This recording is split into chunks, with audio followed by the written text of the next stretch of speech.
Je déclare ouverte la 6e séance plénière de l'Assemblée générale. The 6th plenary meeting of the General Assembly. L'Assemblée va The entendre Assembly will l'allocution de hear Sa an address Majesté by His Don Majesty Felipe Don VI, Felipe roi VI, d'Espagne. King of Spain.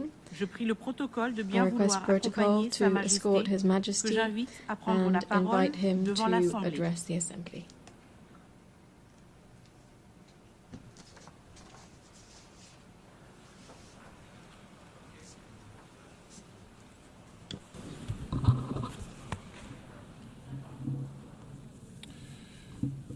Señora Presidenta, Madam Secretario President, General de las Naciones Unidas, Mr. United Nations Secretary jefes de Estado y General, Gobierno, heads of embajadores, state and autoridades, government, ambassadors, señoras y señores, authorities, muy buenos días. ladies and gentlemen, a very good morning to you. Comparezco hoy ante ustedes, I appear los before you delegados y today delegadas as de los representatives Estados of miembros the de las member states Naciones of the Unidas, United Nations en el año que se in cumple this el year 80 which marks aniversario the de su 80th fundación. anniversary of the Es un organization's momento founding. oportuno para hacer This is a algunas timely opportunity reflexiones to reflect sobre el presente, on el the pasado y el present, the futuro de past esta and the organización future of this universal, universal y su organization aportación and a la on paz, its contribution a la to estabilidad peace, y el stability desarrollo en unos and tiempos development in extremadamente a complejos. time of extreme complexity. Este es un mundo trepidante y desbocado, Ours is a world that is que en demasiadas fast-paced and ocasiones nos unrestrained, sitúa ante one el vértigo that del frequently precipicio, brings us to the en brink, el que no faltan voces que preconizan one in which there el are fin voices that del continue to proclaim the end of multilateralismo multilateralism and the y la obsolescence and de las Naciones inefficacy of the Unidas. United Nations.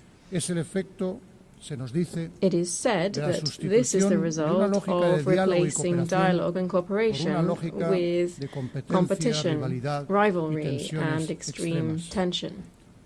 No es ese el mundo al que estamos This is not the abocados, world we're heading towards, we hear. oímos decir, sino el mundo en el que ya Rather, it estamos is the inmersos. world in which we are already Ante immersed. esa impresión de desmoronamiento habría que In response to aducir this sense of es evidente que los disintegration, tiempos han we must cambiado y acknowledge debemos that times have adaptarnos, indeed changed and we need to anticiparnos adapt, even sin anticipate, refugiarnos without en el retreating idealismo, la into idealism, autocomplacencia o la complacency, imprevisión. or short-sightedness. Pero es precisamente en estos But momentos it is de zozobra precisely at this cuando más time of importa leer bien las uncertainty claves that de we nuestro must tiempo, read the signs of our para no caer en time errores ya clearly cometidos, to avoid para no repeating caer en the mistakes of the entrar en past espirales and sin retorno. entering irreversible Contamos spirals. para ello con la memoria, que es la herramienta más We are útil aided para in this by cualquier memory, which is the most generación para valuable afrontar tool sus that any desafíos. generation possesses to La memoria confront del its siglo challenges. XX The memory of the nos 20th interpela century cada vez que nos reunimos calls to en us esta each Asamblea time that we General, gather in this nos General recuerda Assembly. para qué se It creó reminds us esta casa de why la comunidad this house of the international community en was qué created, circunstancias nació, under which qué circumstances oscuros it was capítulos de la born, historia and which procuró dark cerrar chapters of history definitivamente. it sought to close definitively. Conviene dejar que resuenen de nuevo las Let palabras us iniciales hear del in this preámbulo hall once de la more Carta the de las opening Naciones words of the Unidas, preamble to the las Charter of the que United comienzan Nations. con nosotros, They begin, los pueblos de we, las the Naciones peoples of the Unidas, United Nations, resueltos a determined preservar to save a las succeeding generaciones venideras generations del flagelo from de the la guerra. scourge of war. ¿Cuál de las grandes palabras recogidas Which en of the este great preámbulo, ideals la enshrined paz, la therein, dignidad, peace, la dignity, justicia, el progreso, equality, ha justice, dejado de estar progress, vigente, has de ceased to be suponer una relevant or to exigencia ética represent an inaplazable? ethical imperative? ¿En cuál de esos caminos hemos avanzado lo bastante en On estas which of these 8 paths décadas have we advanced para poder dar sufficiently por over these concluida 8 decades la to senda be del able to multilateralismo y declare la that the cooperación? journey of multilateralism and cooperation is complete? En el silencio ante esas The preguntas está la silence mayor in prueba de que response las to Naciones these Unidas no questions solo is the siguen clearest siendo evidence útiles, that the United Nations is son not only imprescindibles, useful, it is son insustituibles. indispensable and irreplaceable. Creer en las Naciones Unidas es creer con firmeza Believing en in la the United universalidad de Nations los is believing principios y firmly valores in the recogidos en universality su of the Carta principles and values y en la enshrined in its Declaración Charter Universal and de los in the Derechos Universal Humanos. Declaration of Human Rights. Es eludir It is la tentación de to modularlos resist con the temptation particularismos, of diluting con them with relativismos, specifics, con relativisms, excepciones. or exceptions. porque la dignidad del ser humano no es Because the negociable. dignity of the human being is Creer en las non-negotiable. Naciones Unidas es también creer Believing en in un the mundo United basado en Nations is normas, also believing in a Las rules-based normas generan world. conductas Rules shape a las que se behaviors ciñe la to enorme which mayoría the de los vast actores majority of internacionales. international actors adhere. Incluso cuando se incumplen o se vulneran, Even when they hay base para are breached, they reivindicarlas, provide a para basis for hacerlas valer. accountability and las enforcement. normas son la voz de la Rules razón are the voice of aplicada a las reason relaciones internacionales, used in international mejor relations. defensa They are the best que tenemos defense ante la ley del against más the law of fuerte. the strongest. Un mundo sin normas A world es una without terra rules is incógnita. Un uncharted tiempo territory. sin normas A time without es rules una edad media. is returning to the Middle Ages. El camino que nos propone la Carta de las The path Naciones Unidas proposed está by the llena United de Nations obstáculos Charter is fraught y with nunca obstacles, acabaremos de recorrerlo del todo. and will never be fully Por eso es tan completed. valioso el ejemplo de tantas That personas is why the comprometidas example con of sus those valores y who have been principios, committed to its values is so personas que precious. trabajan en These are condiciones people extremas, working under a extreme riesgo de su conditions, libertad, risking their su integridad freedom, física their physical o integrity, incluso de su vida, or even their lives, en un mundo asolado por el in a conflicto world en plagued by demasiadas conflict regiones. in all too many regions. Lo estamos viendo en el continente europeo, We en see this Ucrania, in Europe, in con la guerra Ukraine, desencadenada por la where agresión war no has provocada been e unleashed by injustificable Russia's de Rusia, unprovoked and en violación de la unjustifiable soberanía y la aggression, integridad violating territorial the del country's país. sovereignty and territorial La paz en integrity. Europa no será Peace in posible Europe sin will not be justicia, possible without sin justice and responsabilidad. accountability. España seguirá apoyando Spain will todos los continue to esfuerzos support all encaminados a efforts lograr aimed at una paz achieving a just justa and y lasting duradera, peace, basada en los principios grounded de la in the legalidad principles of internacional, international law, el respeto a los derechos respect humanos for human rights, y la rendición de and cuentas. accountability. Lo vemos también en toda su crudeza We en also Oriente see this in Próximo. its full severity Palestina, in the Middle East, en in la Franja de Palestine, Gaza. in the Gaza Strip. No podemos guardar silencio We ni cannot mirar hacia el remain otro lado, silent or ante look la away devastación, from the los devastation, bombardeos, the bombings, incluso de hospitales, including of hospitals, escuelas o schools, lugares de refugio, and places of ante refuge, tantas muertes entre la población civil in light of o the ante la hambruna countless y civilian el death, desplazamiento forzoso famine, de cientos de starvation, the miles de forced personas. displacement of hundreds of thousands qué of people. destino? To what end? Son actos aberrantes These are que abhorrent están en las acts antípodas de todo lo that que este stand foro in stark representa. contrast to everything that this forum Repugnan represents. a la conciencia They humana offend human y conscience avergüenzan al and conjunto shame de la comunidad internacional. the entire international community. España es un pueblo profundamente Spain is orgulloso a de sus nation raíces deeply proud sefardíes. of its Sephardic roots. Cuando hablamos al pueblo de Israel, When we speak to the people of estamos hablando a Israel, un pueblo we de speak hermanos, to a people of brothers and un sisters, pueblo que cuando a regresa a people España, who, when they return to a Spain, Córdoba, to Toledo, Córdoba, Sevilla, Toledo, Barcelona, Seville, tantos Barcelona, otros lugares, and so many other places, regresa a su casa. come home. Ese fue el principio inspirador de la This ley por la was que en the 2015 spirit y con behind the amplio consenso 2015 se law, concedió la which was nacionalidad passed with broad española a los consensus, descendientes granting de los Spanish judíos nationality sefardíes to descendants of originarios de Sephardic España. Jews originally from Spain. Por eso nos duele tanto, It is for nos this cuesta reason, tanto comprender lo que and el it is so gobierno difficult for us israelí to está haciendo understand that en la Franja de Gaza. and we are so pained by the Por eso actions of the Israeli clamamos, government in Gaza. imploramos, We therefore exigimos, cry out, we detengan ya implore, we esta demand, masacre. stop this massacre No now. más muertes en nombre de No un more pueblo tan deaths in the sabio name y of tan a antiguo people that are so wise que and tanto ha ancient, sufrido a lo largo who de su have historia. suffered so greatly throughout history. Seamos claros, Let us be clear. condenamos rotundamente el We execrable terrorismo unequivocally de Hamas, condemn the heinous y terrorism of especialmente aquella Hamas, matanza brutal especially del the 7 de brutal octubre de massacre of the 7th of 2023 October contra la 2023 población against the israelí. Israeli population. Y reconocemos el And derecho we de Israel a recognize defenderse. Israel's right to self-defense. Pero con la misma firmeza But with demandamos que el equal gobierno de strength, Israel we demand aplique sin that reservas the el Israeli derecho government internacional fully humanitario uphold en toda international Gaza y humanitarian law Cisjordania. throughout Gaza and the West Bank. Exigimos que la ayuda We humanitaria demand llegue that sin humanitarian dilaciones, aid be delivered without alto el fuego delay, con that a garantías ceasefire be y established la with liberación guarantees, inmediata and de that todos los all rehenes hostages que still aún retiene held Hamas by Hamas con be tanta crueldad. released immediately.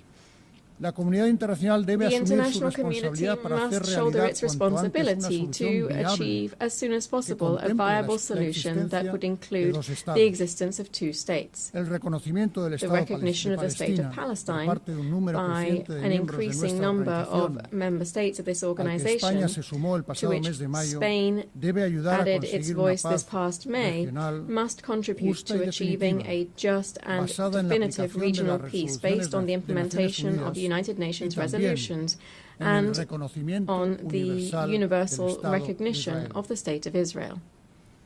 Señora Presidenta, señores y señores President, delegados, Delegates, también son causa y consecuencia de tantos conflictos, como sabemos. as we know, falta de many recursos, conflicts are both la caused by fragilidad de and los result estados, in resource las scarcity, desigualdades. state fragility, La and distancia que nos inequality. separa del cumplimiento The de los gap objetivos between incluidos en la Agenda current 2030 sigue realities siendo and the enorme. fulfillment of the 2030 agenda Y el remains déficit vast, actual de and the financiación current para el desarrollo funding sostenible shortfall for supera sustainable los development 4 billones exceeds de dólares $4 anuales. trillion per year. El llamamiento a la eficacia, The call for a la efficiency optimización de recursos and logrado en la resource cuarta conferencia optimization internacional made sobre at the Fourth financiación para International el Conference on desarrollo Financing for que Development celebramos hace poco en that Sevilla we held recently debe in tener Seville continuidad. must be sustained. Por eso España, en línea con el Accordingly, compromiso allí Spain, in line alcanzado, with the adoptado por consenso, consensus-based commitment ha lanzado adopted el there, Plan Sevilla has de launched apoyo al the Seville multilateralismo. Plan for support to Hemos aumentado multilateralism. nuestra We contribución have a los increased fondos our contributions internacionales to international para el desarrollo development funds, y reafirmado and we have nuestro reaffirmed compromiso our con la defensa de commitment los to derechos defending humanos, human la rights, igualdad de gender género equality, y la transición and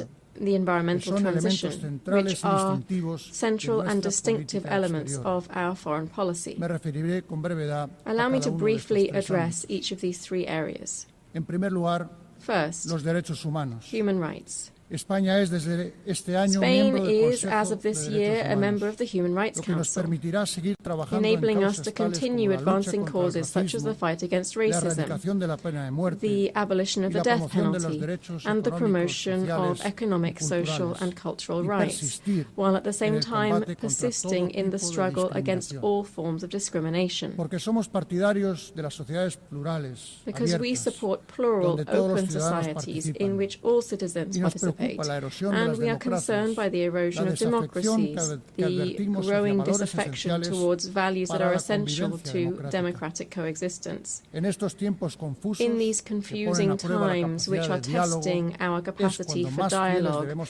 we permanecer must remain ante estos steadfast valores. in our commitment to these values. En sintonía con esos In harmony with principios, these principles, creemos que la we inmigración believe adecuadamente that gestionada immigration, es un when vector de properly desarrollo managed, mutuo is para a las vector sociedades of de mutual origen, development for de countries tránsito of y origin, destino, transit, y and que los host derechos humanos de countries. los migrantes deben ser, en We believe that the consecuencia, human rights of la migrants must referencia therefore be principal the de nuestra principal acción. reference Por for eso our apoyamos con actions. convicción plena Therefore, we fully la support aplicación del the Pacto Mundial implementation of the Migratorio Global y el Pacto Compact Mundial on de Migration Refugiados. and the Global Compact on Refugees. Quiero referirme en segundo lugar a la Secondly, I igualdad wish de to género. refer to gender equality. Este año, en que se cumple el 30 aniversario de This la year marks the Declaración y 30th Plataforma de anniversary of Acción the de Beijing Beijing, Declaration and es una nueva Platform for oportunidad Action. para renovar nuestro compromiso It con is la therefore igualdad real a y fresh efectiva, opportunity to reaffirm que our no es commitment to solo un real paso and adelante en effective materia de derechos equality. This humanos, is not merely a step sino ante forward in todo human una rights, cuestión but de above all, justicia. a matter of justice. España aspira Spain a seguir aspires siendo un referente to global en remain temas como la a lucha por global los derechos beacon sexuales y in areas reproductivos, such as sexual and contra la reproductive violencia rights, sexual the fight y de against género, sexual and gender-based por la violence, mayor participación and de las the mujeres en increased posiciones participation de of women liderazgo in leadership y los roles procesos and de toma in de decision-making decisiones. processes. Me referiré en tercer lugar al medio ambiente. Third, the environment. La triple crisis planetaria The a la que triple nos planetary enfrentamos, crisis that we cambio are climático, facing, climate contaminación change, y pollution, pérdida de and biodiversidad, biodiversity nos loss, exige un refuerzo de la demands gobernanza y strengthened unos recursos governance and suficientes sufficient para acelerar resources la to transición accelerate energética justa a just que energy nos permita transition. triplicar This must las enable us capacidades de to energías triple renovables, renewable energy duplicar la capacity, eficacia, double eficiencia energy energética efficiency, y and continuar to continue descarbonizando decarbonizing nuestras our economías. economies. Son objetivos tan ingentes These como necesarios are y por eso Goals that are las dudas as ambitious as they deben are quedar essential, fuera de la and ecuación. doubt must be completely España hace un excluded from the llamamiento al equation consenso y here. a la ambición de Spain cara a la calls próxima calls for COP30 que nos consensus and reunirá en ambition Brasil el ahead próximo of mes de COP30, which will be held in Brazil this Hay November. otros desafíos no menores, There como are la gestión del other impacto de esa just as revolución important challenges, coperniciana, including managing the copernicana, impact of the llamada transformative inteligencia artificial, revolution que puede known as acelerar los artificial avances de la intelligence, Agenda which can 2030 accelerate si progress sabemos on the orientarla 2030 agenda a una if we know transformación how to digital direct it que towards sea a justa fair y and equitativa. equitable digital Y en transformation. el ámbito de la salud, And in cuya dimensión health, global se hizo tan the evidente global con tintes dimensions of which trágicos were en los tragically tiempos no tan evident during lejanos the del COVID, recent Celebramos COVID que se haya pandemic, alcanzado un we consenso welcome en torno here al the acuerdo consensus reached sobre on the pandemias, pandemic lo que agreement. refuerza la posición This central strengthens the de la central Organización role Mundial of de la the Salud World Health dentro de la Organization arquitectura global within de the salud. global health architecture. Señora Presidenta, Madam President, vertebran la política exterior española por Spain's posición foreign geográfica, policy is built por historia around y por convicción. Tres ejes three fundamentales fundamental hacia África y el axes based on Mediterráneo, geography, hacia history, and América y el conviction. These Atlántico are towards y hacia Africa and Europa. Mediterranean, towards Quisiera hacer the algunas Americas and the Atlantic, consideraciones and towards sobre Europe. estos espacios. I would like to share some thoughts on España es muy these three consciente que areas. África constituye Spain un is well aware that interés Africa estratégico represents mundial a de primera strategic magnitud. global interest of the highest El order. presente está marcado The en present ciertos is países marked in por certain carencias countries by estructurales structural y algunas guerras y deficiencies and conflictos some atroces con poca brutal atención conflicts and en wars that comparación con receive otros insufficient ya attention mencionados. when compared with others that Pienso I've en las already referred numerosas to. organizaciones o Here I'm referring to misiones numerous de paz peacekeeping en la región operations in the a las que region mi país to which contribuye Spain de manera contributes decidida. decisively. Es el caso del This is Sáhara the case Occidental, in donde Western España seguirá Sahara, where apoyando Spain will al continue to enviado support personal del the Secretario Secretary General de General's Naciones personal Unidas envoy para alcanzar in una seeking solución a aceptable y solution concorde that con las normas is del marco de acceptable Naciones and Unidas. consistent with UN norms El and futuro de frameworks. África Africa's future seguirá el rumbo que will marque una población be joven, shaped by a dinámica, young, con dynamic, iniciativa, and proactive cada vez más population presente en los that is asuntos increasingly globales. engaged in Ese global es el futuro que affairs. debemos apoyar. That's the future Por that we eso mi must país support. ha adoptado la estrategia Spain has España-África therefore adopted the Spain-Africa Strategy 2025-2028. 2025 to Queremos 2028. desarrollar un partenariado We basado en want to acciones develop a concretas partnership e based on intereses concrete compartidos action and y shared que sirva interests, además para impulsar and to el vibrante promote vibrant multilateralismo African africano que encarnan multilateralism la Unión embodied Africana by the y African otros Union and organismos other subregionales. sub-regional organizations. En clave estrictamente bilateral, no puedo olvidar Strictly la especial bilaterally relación de speaking, vecindad I y must mention the que special nos une con el relationship Reino of de Marruecos, neighbourliness and al que en cooperation los that binds últimos us to the años hemos Kingdom of dado un nuevo Morocco, which in impulso recent en years beneficio has been de nuestros revitalized to the benefit of our peoples. América Latina y el Latin Caribe America and the Caribbean representa para España una comunidad de represent for países Spain hermanos, a community parte of kindred insustituible nations, de an nuestra identidad irreplaceable part afianzada of por our un identity, patrimonio, strengthened la by lengua shared española, heritage, that is que the Spanish comparten language, 600 millones de spoken by hablantes en todo el 600 mundo. million people around the world. Nuestro país ostenta hasta finales de 2026 la Spain Secretaría pro tempore de la holds Comunidad the pro tempore Iberoamericana de secretariat of the Naciones y Madrid Ibero-American Community acogerá of la Nations próxima until the cumbre end of iberoamericana. 2026, and Madrid will Seguiremos hold the apoyando la next acción de la Unión Ibero-American Europea en la Summit. región. We will continue to Este año support the tendrá su EU's punto álgido engagement in en the la region, cumbre which will Unión culminate Europea this year CELAC, in the que se EU celebrará CELAC en Summit Colombia that will be el held próximo in mes de noviembre. Colombia next month, La November. Unión Europea, The uno de los European más Union altos logros de la concordia y un ejemplo is para el one of the greatest multilateralismo, achievements of concord and a y una model for voz en estos tiempos multilateralism. más necesaria que nunca. Its voice is more por necessary eso than ever in apostamos these por times. una unión We cada vez therefore más advocate eficaz, for a union that is cohesionada, increasingly capaz de garantizar effective, su seguridad cohesive, y competitiva secure, and en la economía competitive global. on the global economy. Creo importante recordar I que el think it's pasado 11 important de to junio recall that on the se anunció 11th un of acuerdo June this político year, definitivo sobre we los launched a definitive aspectos political fundamentales agreement del regarding futuro the acuerdo key entre la Unión aspects of the Europea future y accord el Reino between Unido. the European Union and the Un pacto United Kingdom. histórico, This was a respetuoso historic con la agreement posición de that mi respects país con Spain's respecto position a on la soberanía sovereignty y and jurisdicción sobre jurisdiction over Gibraltar, Gibraltar, que aportará which will confianza, bring confidence, seguridad jurídica, legal certainty, estabilidad and stability a las vidas de la to the población lives of del the campo de populations Gibraltar of the Campo y de del propio Gibraltar Gibraltar. and Gibraltar itself. Señora Presidenta, he comenzado Madam hablando del President, pasado y el I presente de began las speaking Naciones about the Unidas. past and present of the United dedicaré mis Nations, and últimas I shall palabras a su dedicate my futuro. last few words to its future. Apelo en estos momentos de graves tensiones In presupuestarias these times of al severe compromiso budgetary de todos los constraints, Estados I call on all miembros member de states esta to reaffirm organización. their commitment to this Animo a organization. todo su I personal, encourage all of con its su secretario personnel, led general by the a la Secretary cabeza, General, a persistir to en su enorme persist esfuerzo in de their eficiencia y enormous eficacia, efforts towards priorizando efficiency and aquellos effectiveness, ámbitos cuyo abandono prioritizing supondría those una areas quiebra whose inasumible neglect would de los represent an parámetros unacceptable éticos breach que of the siempre deben ethical regir su standards that tarea. must always guide their work. Seguimos creyendo en la We necesidad continue to de believe in desarrollar the las need iniciativas de to reforma advance reform y ponemos initiatives, a disposición de and ese we ejercicio nuestra offer capacidad de our diálogo capacity y for de creación de dialogue and consensos, consensus nuestra building, firme as convicción well as our firm multilateral. multilateral conviction in Con this motivo de endeavour. este 80 On this aniversario, 80th que anniversary, coincide además con el which 70 aniversario de coincides la, with the de la 70th incorporación de anniversary España, of Spain's accession to the quiero renovar, organisation, señora Presidenta, el I wish, reconocimiento de mi Madam país President, to a renew todos my los country's hombres y recognition mujeres que trabajan of all of the en las men and Naciones women Unidas. working within the United Son ustedes Nations. los custodios You de la are memoria the del siglo custodians XX of the memory of the y los 20th garantes century de las and the esperanzas guardians of the puestas en el siglo the hopes XXI. invested in the Y es ahora, 21st. And it is cuando now, más preguntas surgen en torno al when so many multilateralismo y questions la are cooperación, surrounding cuando multilateralism más and les cooperation, necesitamos. that we need you Muchas most. gracias. Thank you very much.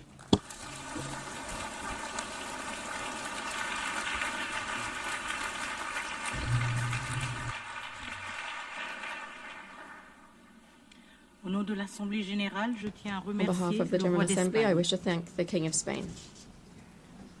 L'Assemblée va entendre L'Assemblée l'allocution de son will Excellence now hear an M. address by His Volodymyr Excellency Zelenskyy, Volodymyr président de Zelenskyy, l'Ukraine. President of Je Ukraine. prie le protocole de bien vouloir I accompagner request son Excellence protocol que to j'invite escort à His prendre la Excellency parole and invite devant him l'Assemblée. to address the Assembly.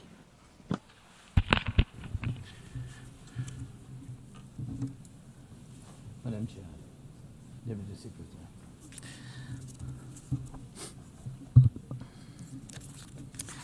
Dear leaders, dear friends, and all those who can become our friends, because you want safety and peace just as much as we do.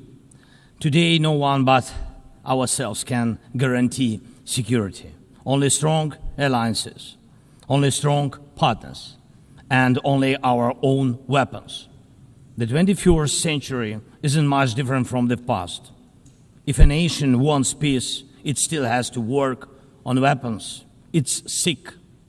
But that's the reality. Not international law, not cooperation. Weapons decide who survives. Excellencies, you know perfectly well international law doesn't work fully unless you have powerful friends who are truly willing to stand up for it. And even that doesn't work without weapons. It's terrible, but without it, things would be even worse. There are no security guarantees except friends and weapons. No Ukrainian choice this kind of reality. And knowing our people, they would have chosen a different priority. Ukrainians are peaceful people, but they are people who want to live freely in their own independent country. That's why we invest in defense. For many nations, there is simply no other way left. Nations can speak about their pain from stages like this, but even during bloodshed, there isn't a single international institution that can truly stop it. That's how weak these institutions have become. What can Sudan or Somalia or Palestine or any other people living through war really expect from the UN or the global system? For decades, just statements and statements. And even everything happening in Gaza remains without a way out. Even now, Syria, after all the changes, still has to appeal to the world to ease the sanctions that are choking its economy. It has to ask and wait. Syria deserves stronger support from the international community. And as Russia's war against my country goes on, people are still dying every week. Yet there is no ceasefire because Russia refuses. Russia abducted thousands of Ukrainian children, and we have brought some of them back. And I thank everyone who's helped. But how long will it take to bring all of them home? Childhood slips away faster than adults are able to help. Look at Israel. Nearly 2 years have passed and hostages still haven't been freed. They must be freed, but even that still hasn't happened. And for years, there have been no real answers to other threats, either chemical weapons and famine used as a weapon. Last year, at this assembly, I warned the world about the risk of radiation disasters, especially due to Russia's occupations of our Zaporizhzhia nuclear power plant, the biggest in Europe, but nothing's changed. Nothing's. And yesterday, the plant went into blackout again, and Russia hasn't stopped shelling even in areas near a nuclear facility. And because of international institutions are too weak, this madness continues.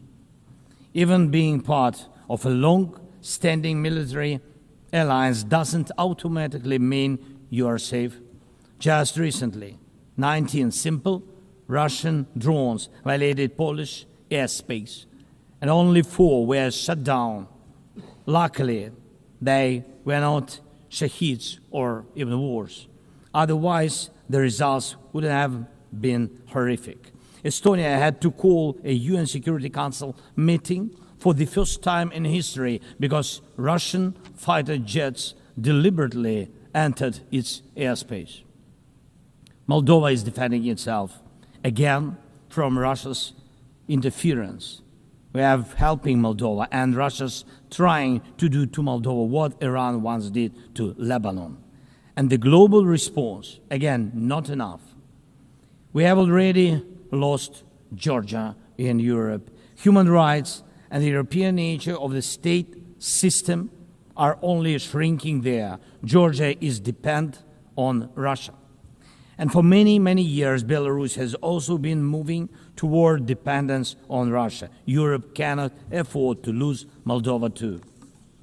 It's important to remember how the world once ignored the need to help Georgia after Russia's attack, and how the moment was missed with Belarus. How Moldova must not be lost. And for Europe, supporting Moldova's stability is not costly, but failing to do so would come at a much higher price. That's why the EU needs to help Moldova now with funding and energy support, not just words or political gestures. We must not forget about protecting the rights of people and the rights of nations in regions where these rights are under threat. The UN Charter and the Universal Declaration of Human Rights must apply everywhere. But the Taliban in Afghanistan dragged a whole country back into the dark ages. Cartels in some Latin America countries are more powerful than the government there. This is all about collapse of international law and the weakness of the international institutions. And so it's about the rise of weapons. Weapons decide who survives. Excellencies, yesterday President Trump stood right here in this hall, and God saved him from a murder attempt during the campaign. A shot was fired from a rifle, and just a fraction of an inch saved his life. Just days ago, President, along with hundreds of thousands of Americans, honored the memory of Charlie Kirk. Sadly, his life was cut short by a bullet. Once again, violence with a rifle in hand. We also mourn the Ukrainian woman, Irina Zarutska. She was brutally killed with a knife here in America, the very country where she was seeking refuge from Russia's war. And almost every day, when we open the news, we see headlines about violent attacks happening all around the world. Most of it is done with weapons. People are already used to, but weapons are evolving faster than our ability to defend ourselves. Now, there are tens of thousands of people who know how to professionally kill using drones. Stopping that kind of attack is harder than stopping any gun, knife, or bomb. This is what Russia has brought with its war. It used to be that only the strongest countries could use drones because they were expensive and complex. Now, even simple drones can fly thousands of kilometers. War tech doesn't care about geography anymore. It's now reshaping it. Just recently, airports in Europe had to shut down because of drones. Authorities couldn't even say what kind of drones they were, who sent them, or from where. Last week, North Korea announced the test of a tactical strike drone. That means even countries with limited resources can now build weapons that are dangerous to their neighbors. Ukraine and nations like Saudi Arabia know all too well how dangerous Iranian attack drones are. But what happens when all the types of drones become available, even to small terrorist groups or cartels? The world moves too slowly to protect itself, and weapons move fast. Now companies are already working on drones that can shoot down other drones, and it's only a matter of time, not much, before drones are fighting drones, attacking critical infrastructure, and targeting people all by themselves, fully autonomous, and no human involved, except the few who control AI systems. Dear leaders, we are now living through the most destructive arms race in human history, because this time includes artificial intelligence. And if there are no real security guarantees except friends and weapons, and if the world can't respond even to old threats, and if there is no strong platform for international security, will there be any place left on Earth that's still safe for people? We need global rules now for how AI can be used in weapons, and this is just as urgent as preventing the spread of nuclear weapons. We need to restore international cooperation, real working cooperation for peace and for security. A few years from now might already be too late. 10 years ago, war looked different, and no one imagined that cheap drones could create dead zones, areas stretching for dozens of kilometers where nothing moves, no vehicles, no life. People used to imagine that only after a nuclear strike. Now it's drone reality. Mass-produced, simple drones, and without AI yet. Ukraine doesn't have the big fat missiles dictators love to show off in parades, but we do have drones that can fly up to 2,000-3,000 kilometers. We had no choice but to build them to protect our right to life. Control over the sea used to depend on having a big navy. Ukraine doesn't have a big fleet, but we succeeded. In the Black Sea, we pushed what's left of the Russian navy into remote base. And we did it with sea drones. That's how we protect our ports and maritime trade routes, because Russia has left us no other choice. And our spiderweb operation, when cheap drones destroyed or damaged dozens of expensive Russian strategic bombers, became a real example for special forces around the world of what new weapons can do to old systems. These very Russian bombers attacked our cities. And none of this would have happened if Putin had not started this full-scale aggression, full-scale war. And every year that this war goes on, weapons become even more deadly. And only Russia deserves to be blamed for this. Dear leaders, to protect lives, Ukraine builds underground schools and underground hospitals. To protect lives, we have to spend more on protecting power stations from drone and missile attacks than on building sports facilities or cultural infrastructure. Ukrainian farmers are learning how to protect their equipment from Russia's FPV drone strikes, and for them, that challenge is far greater than climate change. Russia's war has put us in this situation, but do you have protection against similar threats? The facts are simple.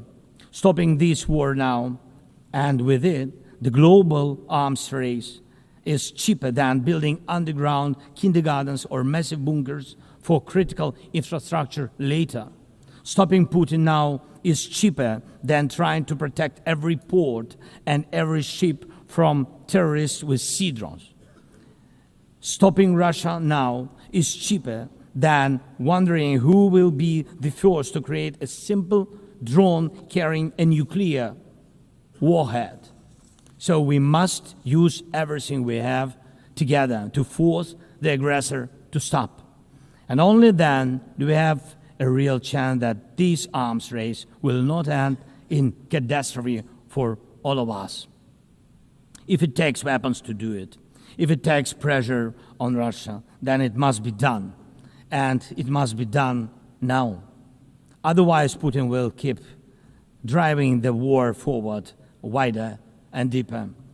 And we told you before, Ukraine is only the first, and now Russian drones are already flying across Europe, and Russian operations are already spreading across countries, and Putin wants to continue this war by expanding it, and no one can feel safe right now. So first, we are now building a new security architecture for ourselves. More than 30 countries are already part of our coalition, and we are strengthening army, launching joint weapons production with partners, and defining financial commitments for defense in a way that could become a security model for any other nation. If security guarantees work for Ukraine, something more than just friends and weapons, it will mean that people were able to make national security not a privilege for a few nations, but a right for everyone. Second, we are ready to make our modern weapons become your modern security, your modern weapon. And we have decided to open up arms exports. And these are powerful systems tested in a real war when every international institution failed. And we are also ready to grow our defense production together with strong partners so that their protection is modern and reliable. You don't need to start this race from scratch. We are ready to share what has already proven itself in real defense. And third, many in the world are still relaxed. Still. But look at how many countries are here at this General Assembly. Countries that are at war, or just came out of war, or are trying to stop one, or openly getting ready for one. War has already reached too many people to pretend it has nothing to do with you. So it depends on you. Whether you help peace or continue trading with Russia and helping Russia to fund this war, it depends on you. Whether prisoners of war will be freed, whether abducted children will come home, whether hostages will be free. It depends on you. What will define existence? War like now, or our joint strong actions as it should be? Yesterday we had a good meeting with President Trump, and I also spoke with many other strong leaders, and together we can change a lot. Of course, we are doing everything to make sure Europe truly helps. And of course, we count on the United States. I appreciate the support we are receiving. Yes, much depends on the G7 and G20, but in the end, peace depends on all of us, on the United Nations. So don't stay silent while Russia keeps dragging this war on. Please speak out and condemn it. Please join us in defending life and international law and order. People are waiting for action. Thank you so much. Slava Ukraini!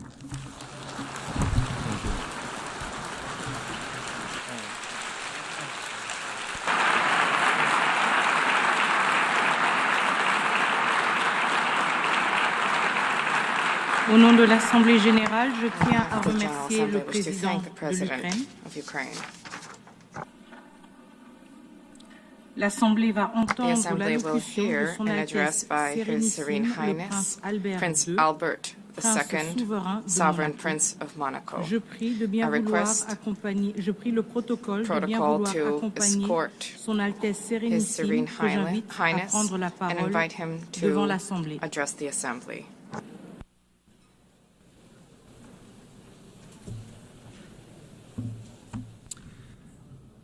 Madame la Présidente de l'Assemblée Madam Générale, President of the General Monsieur le Secrétaire Assembly, général, Mesdames et Messieurs les Secretary chefs General, d'État et de ladies gouvernement, and gentlemen, heads of state and Excellences, government, Mesdames et excellencies, ladies and gentlemen. Il y a 80 ans, la création 80 de years ago, the l'Organisation creation of the des United Nations Unies Nations marked a decisive turning point in contemporary history in international relations, offering each state a forum for dialogue and exchange. The ambition of the founders was clear and bold. All nations, large and small, need to be able to participate on equal footing in crafting collective solutions, equality, respect, dialogue. This is the heart of the multilateral spirit and underpinning the values where Monaco found its place within the concert of nations. Over these past 8 decades, the United Nations has supported and ushered in major turning points, the reconstruction of Europe after the Second World War, the process of decolonization, the hope of an international order that is more peaceful after the Cold War. The organization contributed to the establishment of a robust international law, the adoption of numerous treaties, law of the sea, counter-terrorism treaties, protection of the environment, the promotion of human rights. Monaco ratified more than 270 of these treaties, which, beyond their symbolic dimension, govern the day-to-day lives of our population. The UN also played a key role in the maintenance of international peace and security. On all continents, these operations help to prevent conflict and to support democratic transitions. International justice, specifically through the judgments rendered by the International Criminal Tribunals, have been significant sources of progress in combating impunity for the gravest crimes, and the International Court of Justice remains a pillar when it comes to peaceful resolution of disputes. The United Nations has been a pioneer in ecological awareness, raising the protection of our planet, mobilizing governments, scientists, civil society to put together concerted strategies, and these are issues which are of tremendous importance to us. The UN has shed light on the role of sports as a vector for peace, for inclusion, for development.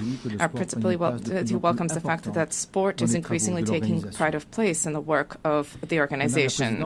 Madam President, we are cognizant of the progress that has been made over the past 8 decades, and yet we have more challenges to surmount, which requires resolute collective action. The progress that we have made is significant, but we have a grim reality. We are in a multipolar world where international realities are significant. There are proliferation of peacekeeping operations show that dialogue and preventive diplomacy, unfortunately, do not always generate the anticipated results. International security is today gravely imperiled. International tensions and conflicts are spreading in all 4 corners of the world, and this makes it all the more necessary for there to be a reaffirmation of the core principles of the United Nations: sovereignty of states, peaceful dispute resolution, respect for international law and human rights. In this regard, the Principality of Monaco firmly condemns the war of aggression targeting Ukraine and the suffering this has inflicted upon civilian populations.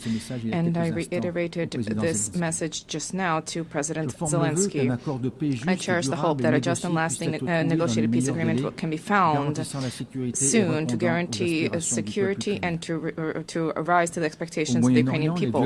In the Middle East, violence has generated unacceptable human suffering, casualties. The risk of regional conflagration requires that there be an immediate de-escalation, protection of civilians, the unimpeded delivery of humanitarian assistance, and a sincere relaunch of the peace process on the basis of the 2 states. Peace is not a utopia. Peace is an overriding necessity. These security-related challenges are compounded by environmental challenges. The international community recently met in Nice for the 3rd UN Conference on Oceans, vehemently recalling the need to act for the protection of seas and oceans. The Principality organized, before the conference, a Blue Economy and Finance Forum. Heads of state, economic leaders, investors, philanthropists, development banks, NGOs, 1,800 participants arrived from nearly 100 countries responding to the call to mobilize more financial resources to invest in a sustainable, regenerative blue economy.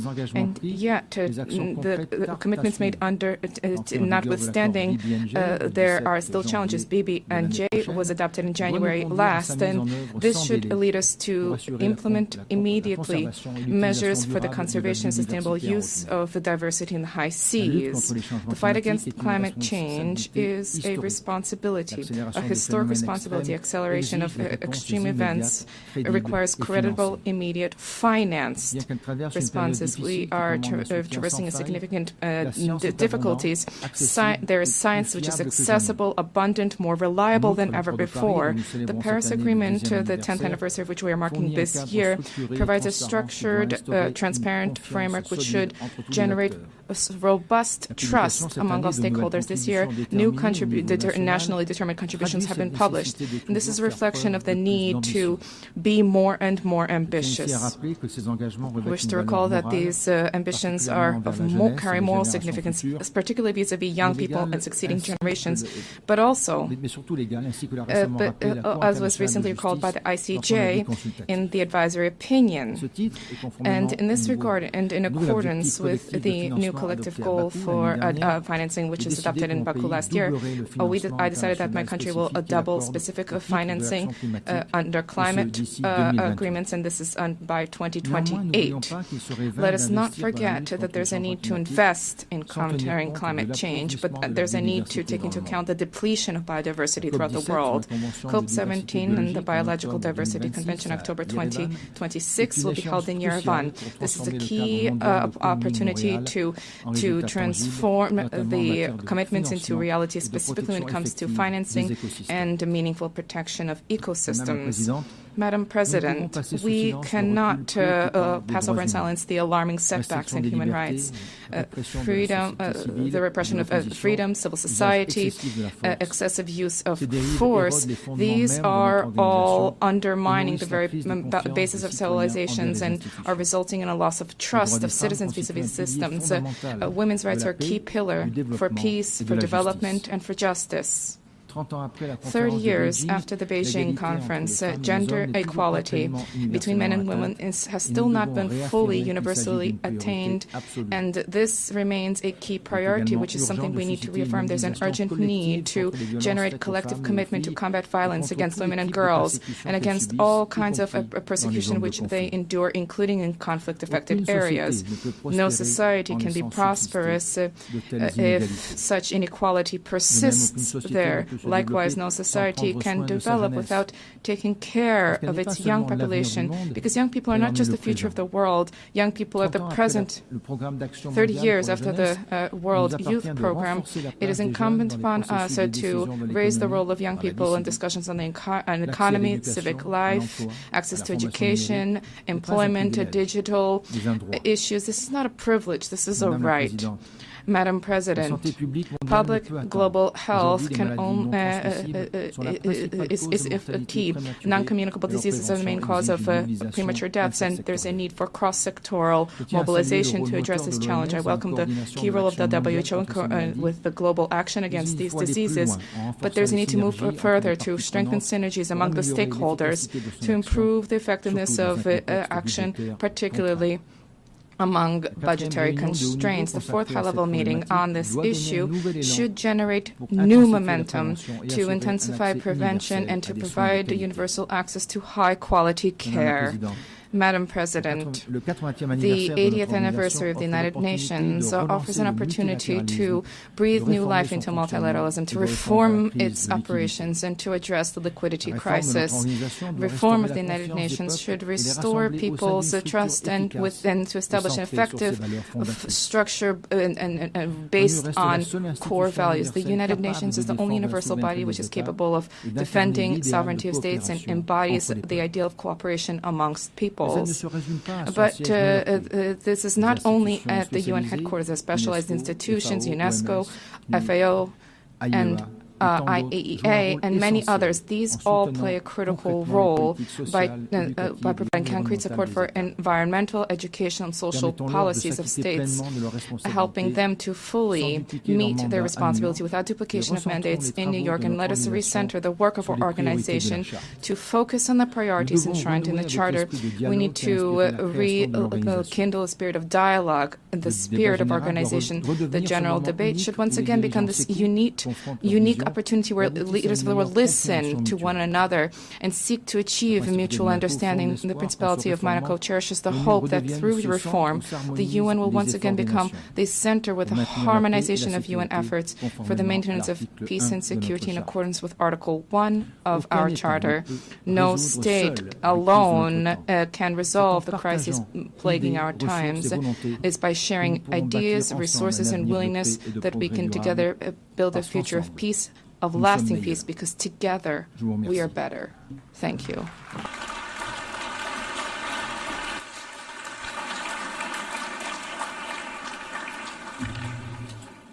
On behalf of the General Assembly, I wish to thank the Sovereign Prince of Monaco. The Assembly will hear an address by His Excellency Masoud Pezeshkian, President of the Islamic Republic of Iran. I request protocol to escort His Excellency and invite him to address the Assembly.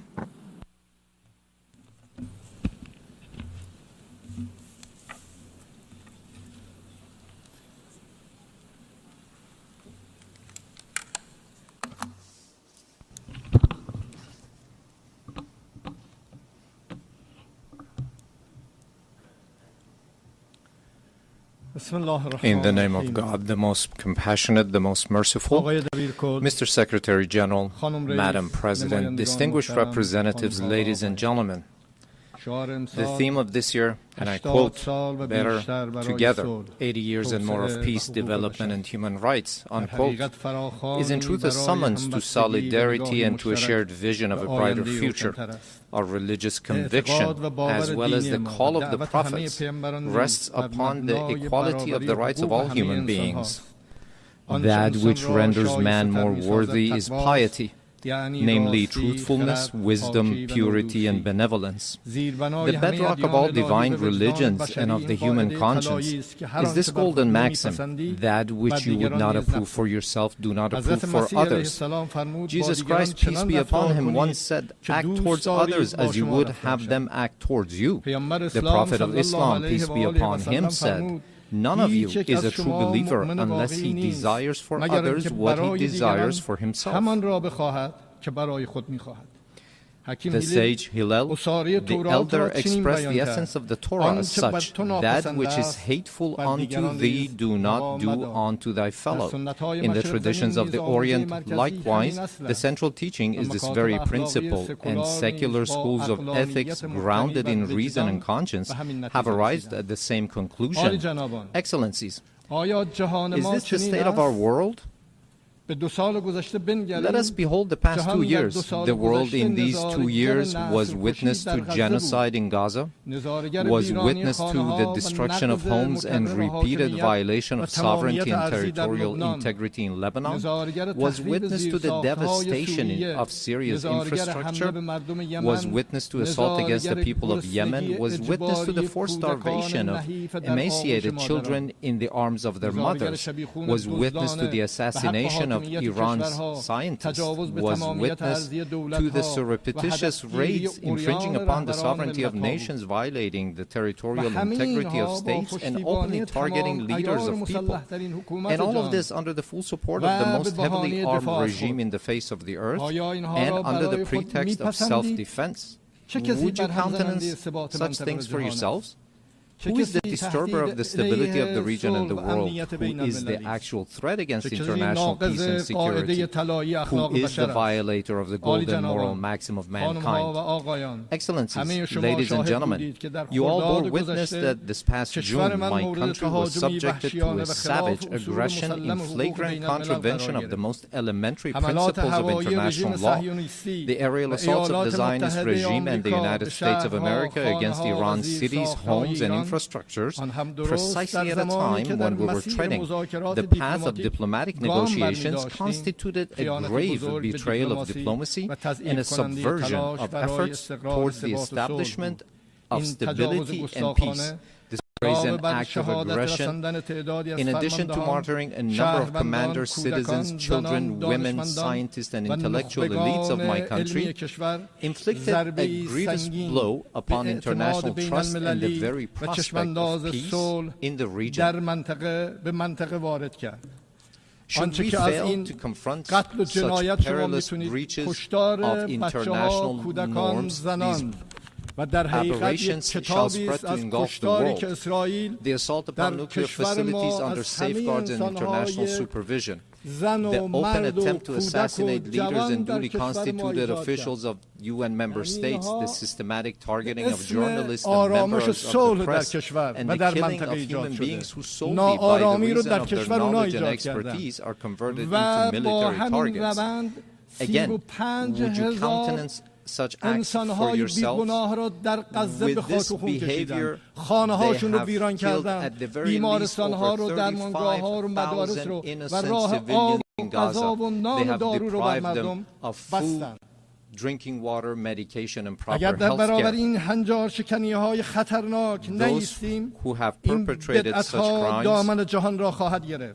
حمله به تأسیسات هستی تحت پادمان و نظارت بین المللی تلاش علنی برای کشتن رهبران و مقامات رسمی دولت‌های عضو سازمان ملل the systematic targeting of journalists and members of the press and the killing of human beings who solely by the reason of their knowledge and expertise are converted into military targets.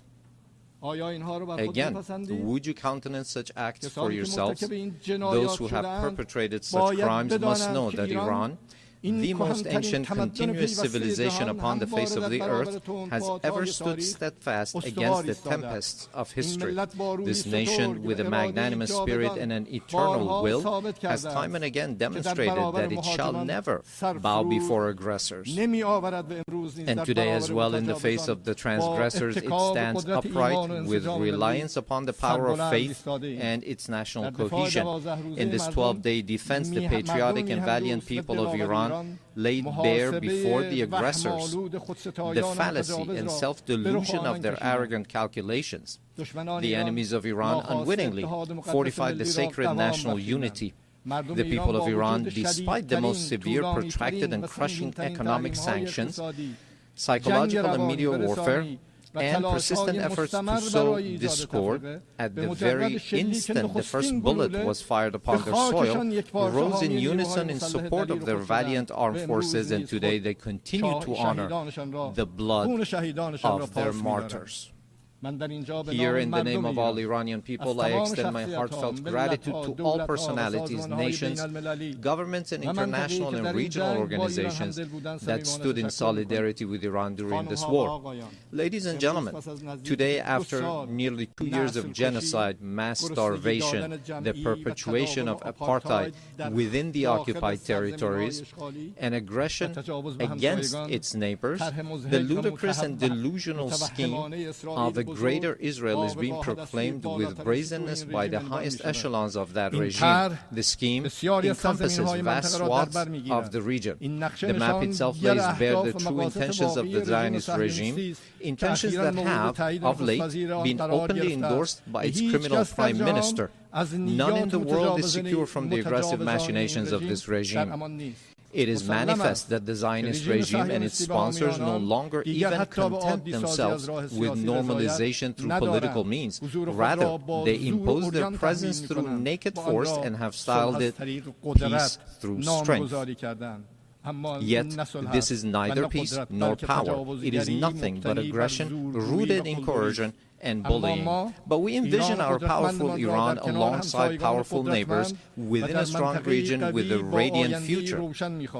A future in which we stand together against the grand project that imposes genocide, destruction, and instability upon the region. A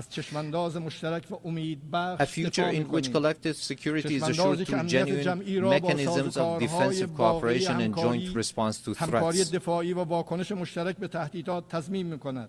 a future in which human dignity and cultural diversity are cherished as foundational values, a future in which collective development is realized through joint investment in infrastructure and modern sciences, a future in which energy security and the equitable use of vital resources from the pillars of economic stability, a future in which the environment is safeguarded for posterity, a future in which national sovereignty and the territorial integrity of states are regarded as non-negotiable principles, a future not in pursuit of peace imposed by force, but founded upon strength derived through peace. In such a strong region, slaughter and bloodshed shall find no place.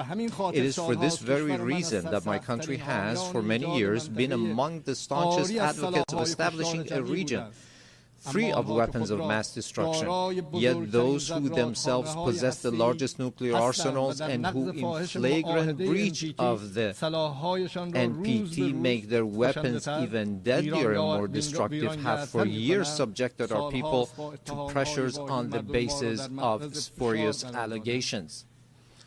Last week, 3 European states, having failed through a decade of bad faith and thereafter by supporting military aggression, to bring the proud people of Iran to their knees, at the behest of the United States of America, sought, by means of pressure, coercion, imposition, and manifest abuse, to reinstate against Iran the Security Council resolutions that had already been terminated.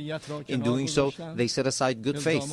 They circumvented legal obligations. They sought to portray Iran's lawful remedial measures taken in response to the United States' withdrawal from the JCPOA and to Europe's breach and utter incapacity as a gross violation. They falsely presented themselves as parties of good standing to the agreement, and they disparaged Iran's sincere efforts as insufficient. All of this was in pursuit of nothing less than the destruction of the very JCPOA, which they themselves had once held as the foremost achievement of multilateral diplomacy. This unlawful measure, which has also meant the opposition of certain members of the Security Council, possesses no international legitimacy and will not garner the approbation of the international community. I hereby declare once more before this assembly that Iran has never sought and will never seek to build a nuclear bomb. We do not seek nuclear weapons. This is our belief based on the edict issued by the Supreme Leader and by religious authorities. Therefore, we never sought weapons of mass destruction, nor will we ever seek them. Whereas those who disturb the peace and stability in the region lies in Israel, but Iran is the one that is being punished for those actions. There is a poem that roughly says something to the effect that someone on one side of the world does something to disturb the peace and someone else is punished for those actions. Ladies and gentlemen, the Islamic Republic of Iran welcomes peace and stability. We believe that the future of our region and of the world must be built upon cooperation, trust, and shared development. In this framework, Iran supports the peace process between the Republic of Azerbaijan and the Republic of Armenia and hopes that its outcome shall be enduring and serve as a foundation for improved relations between these two neighboring states. Iran also hopes that the efforts to bring an end to the war in Ukraine may result in a just and lasting agreement between Russia and Ukraine and bring solace to the human suffering caused by this crisis. Iran welcomes the defensive pact between the two brotherly Muslim countries, the Kingdom of Saudi Arabia and the Islamic Republic of Pakistan, as a beginning for a comprehensive regional security system with the cooperation of the Muslim states of West Asia in the political, security, and defense domains. Finally, Iran condemns the criminal aggression of the Israeli regime against Qatar, which resulted in the martyrdom of a number of Palestinian and Qatari nationals, and declares its support and solidarity with the government and people of Qatar. Ladies and gentlemen, true security is not achieved through force, but through confidence-building, mutual respect, regional convergence, and multilateralism grounded in international laws. Based on this foundation, I call upon all to practice listening to one another instead of raising voices, to re-examine the intellectual premises of polarization and political violence, which today ensnares not only the international community but also renders societies internally with tension and turmoil. To uphold as the common denominator of all beliefs and cultures the principles that whatever we do not approve for ourselves, we should not impose upon others, instead of distorting concepts and narratives with biased interpretations. To restore and rehabilitate the credibility of international laws, institutions, and mechanisms, and to commit to the establishment of a regional system of security and cooperation in West Asia. Ladies and gentlemen, we Iranians have extended our power in the world not by producing and employing nuclear weapons, nor by the slaughter of hundreds of thousands in the 20th century, nor by genocide and the imposition of starvation upon the children in Gaza in the 21st century, and not even through the historic empires of Iran, but rather through a culture of human fellowship and the message of empathy of universal sages such as Rumi, Hafiz, Saadi, who 8 centuries ago declared human beings are members of a whole, in creation of one essence and soul. If one member is inflicted with pain, other members uneasy will remain. If you have no sympathy for human pain, the name of human, you cannot pertain. Those criminals who bully by murdering children are not worthy of the name human being, and assuredly they shall never prove to be trustworthy partners. Relying upon its time-honored tradition of altruism and human fellowship, Iran is a steadfast partner and a trustworthy companion for all peace-seeking countries, a friendship and a partnership grounded not in fleeting expediency, but in dignity, trust, and a shared future. We, the upright people of Iran, by standing firm against lawless marauders, have surmounted with honor the injustices, discriminations, and double standards imposed upon us. And today, with an opportunity-oriented outlook, we have transformed this historic achievement of the Iranian people into a platform for a leap toward a hopeful future. Let us together with you turn threats into opportunities. I thank you.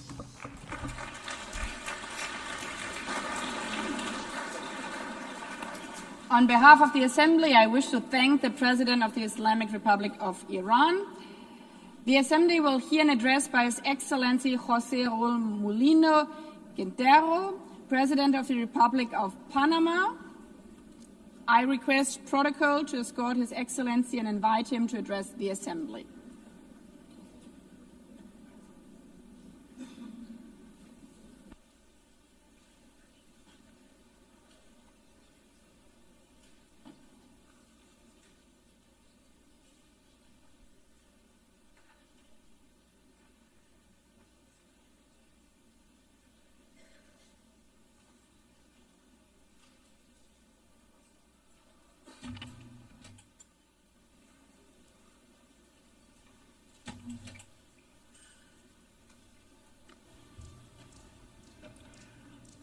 Muy buenos días, A very good Señora morning, Presidenta, Madam President, distinguidos jefes de Estado, distinguished heads de of gobierno. state and government, honorables delegados. honorable delegates.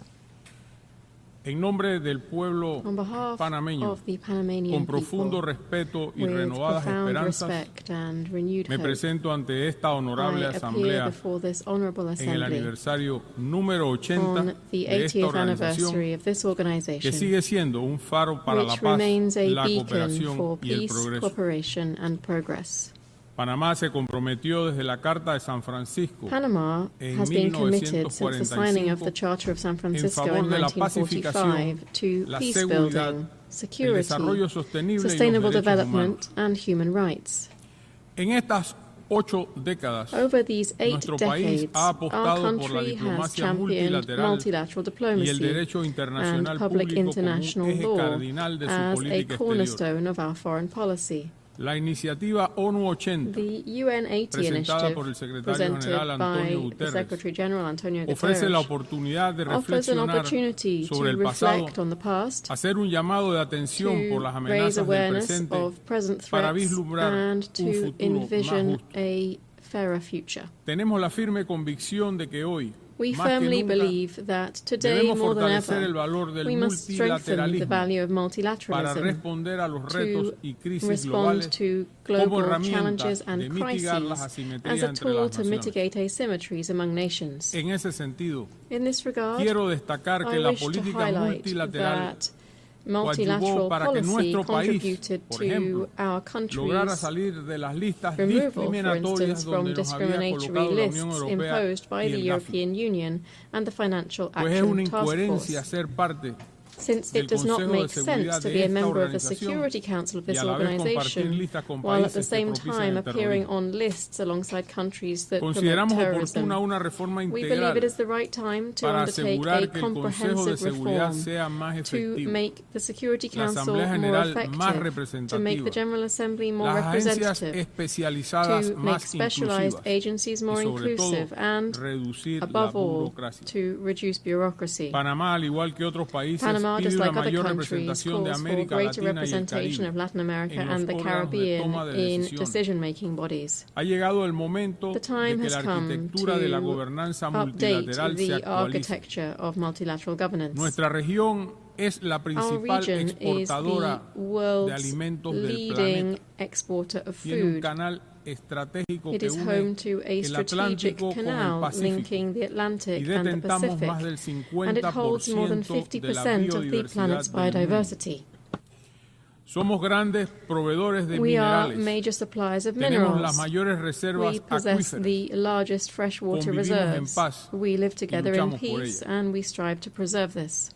Todos estos elementos nos transforman en un actor principal a nivel mundial y debemos tener la representación de acuerdo a nuestro rol e importancia global, cumpliendo con su labor de contener in line with our mission to contain and prevent the tragic outcome of a global war, which was its fundamental raison d'être, the United Nations is also facing a challenge of promoting urgent action to achieve the Sustainable Development Goals.